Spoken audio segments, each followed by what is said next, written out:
దేవుడు గొప్ప ప్రేమికుడు. So loved, ఎంతో ప్రేమించాడు. ఏంటి, ఎంత హెచ్చింపుగా అయితే, ఎంత లిమిట్కి అయితే, ఎంత ఘనంగా అయితే ప్రేమించగలడో అంత ఘనంగా ప్రేమించాడు. ఎవరిని? ద వరల్డ్, మనల్ని, అంటే ద కంపెనీ, అంటే సహవాసాన్ని, లోకముని ప్రేమించాడు. దట్ హీ గేవ్, ఆయన ఇచ్చాడు. ఆయన ఇష్టము గొప్ప క్రియ. ఆయన ఇచ్చిన క్రియకు మించి వేరే క్రియ లేదు. ఎవరిని? ఆయన ఒక కుమారుణ్ణి. ఆ కుమారుని ఇష్టం ఏంటి తెలుసా? ద గ్రేటెస్ట్ గిఫ్ట్, గొప్ప బహుమానం. ఈ లోకానికి దేవుడు ఈ లోకాన్ని ప్రేమించి ఈ లోకానికి ఇచ్చాడు. ఆయన ఒక కుమారుడు గొప్ప బహుమానాన్ని ఇస్తాం మాత్రం కాదు. దట్ హూ సో ఎవర్, ఎవరైతే, అంటే ఒక అవకాశం ఇస్తున్నాడు, గొప్ప తరుణం ఇస్తున్నాడు.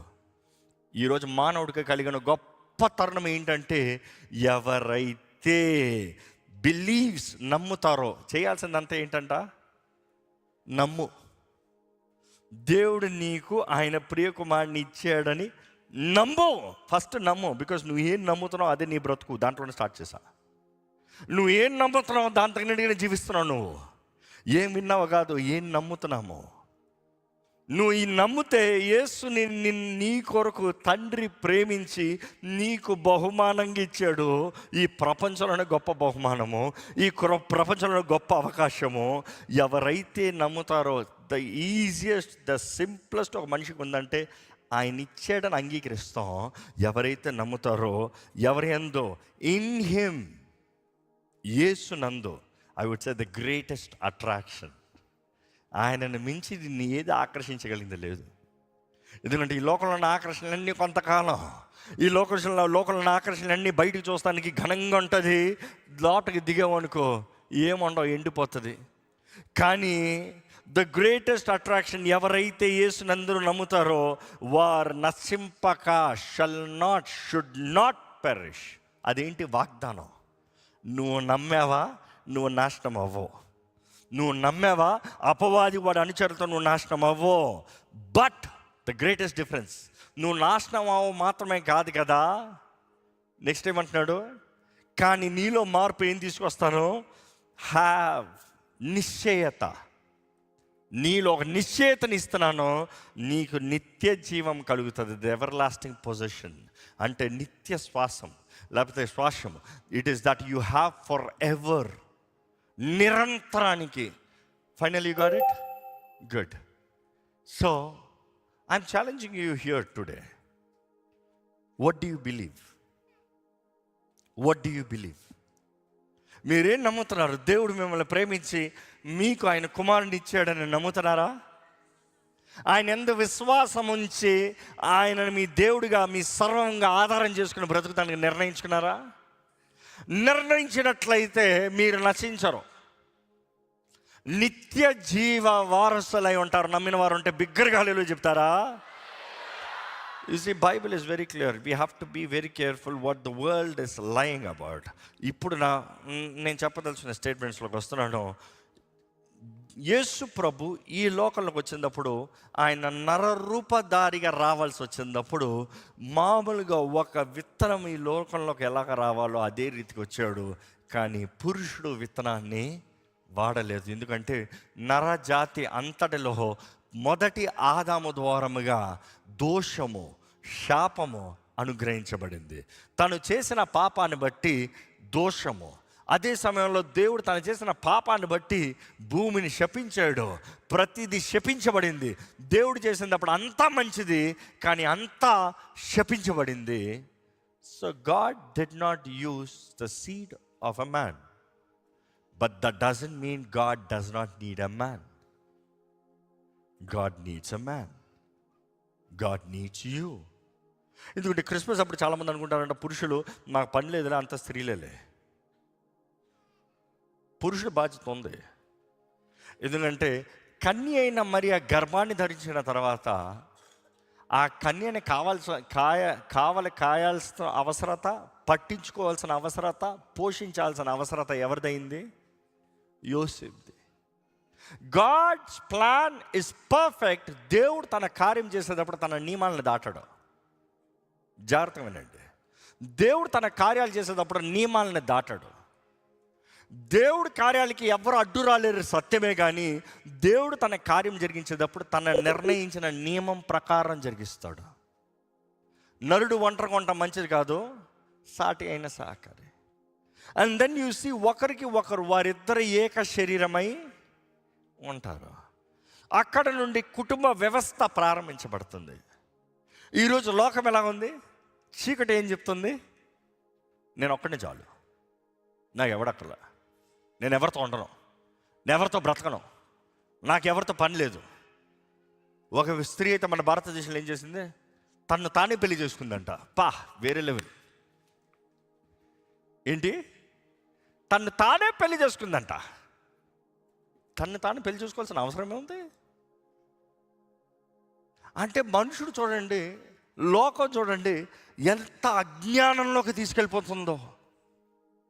దేవుని చిత్తము, దేవుని ఉద్దేశము, దేవుని ప్రణాళికలు అన్నీ కాదనేవాడు సాతాను మాత్రమే. దేవుడు కోరేది ఫలించి అభివృద్ధి చెందు. దేవుని వాటిలో చూసినప్పుడు యేసు ప్రభు నరరూపధారిగా వస్తానికి ఆయన కన్య అయిన మరియను కోరుకున్నాడు.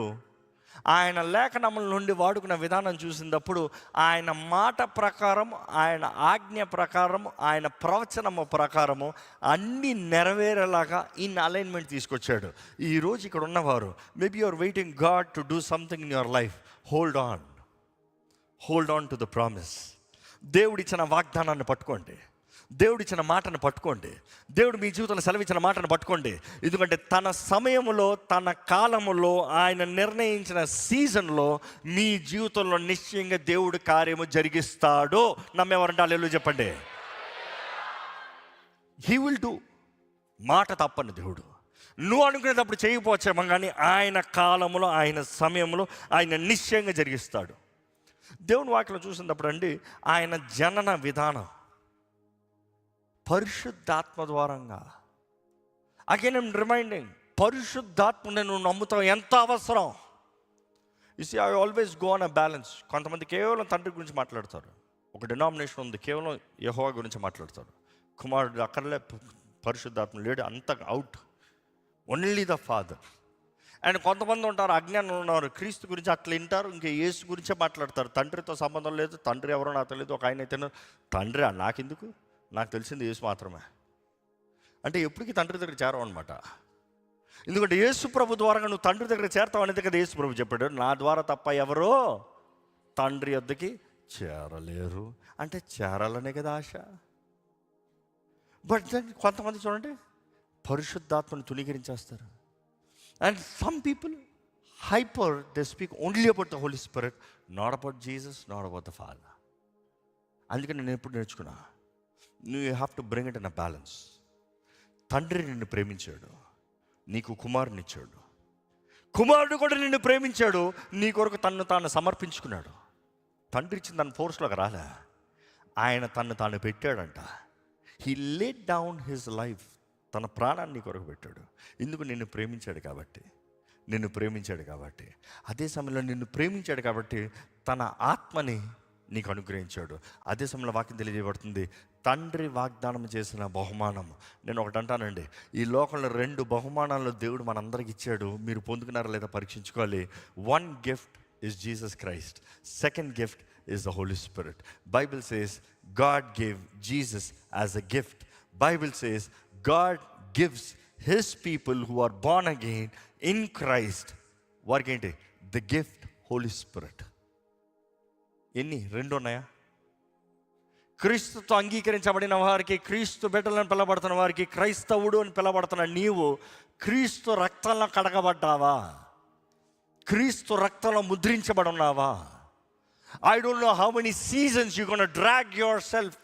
ఏదో దేవా ప్రార్థన చేయి, దేవా ఇదిగో నాకు ఇది ఇవ్వి, దేవా నాకు అది ఇవ్వి, ఇదిగో నేను బాప్తిజం తీసుకోదాం అనుకుంటున్నా ఎప్పుడు చెయ్యను.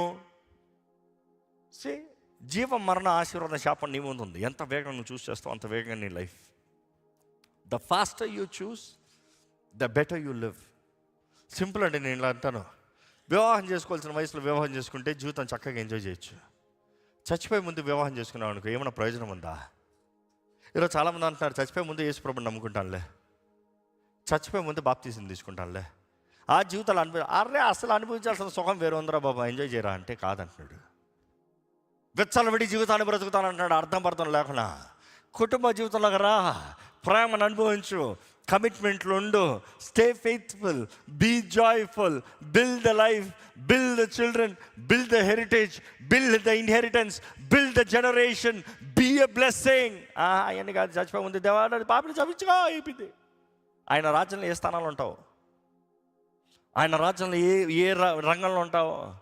దేవుడంట ప్రతి ఒక్కరికి కొలిచి పెట్టాడంట. దేవుడంట ప్రతి ఒక్కరికి